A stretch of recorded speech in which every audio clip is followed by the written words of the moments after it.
You are looking at Julian's pronunciation guide, where we look at how to pronounce better some of the most mispronounced words in the world, like this other curious word. But how do you say what you're looking for today? The name of this brand of small snack cheese. If you want to learn more cheese names, make sure to stay tuned to the channel. We've got them all here. It's French originally, and in France it is pronounced as Babybel.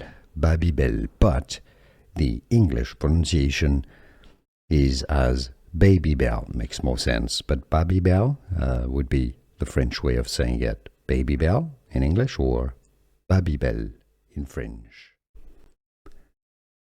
The name of this brand of small snack cheese. If you want to learn more cheese names, make sure to stay tuned to the channel. We've got them all here.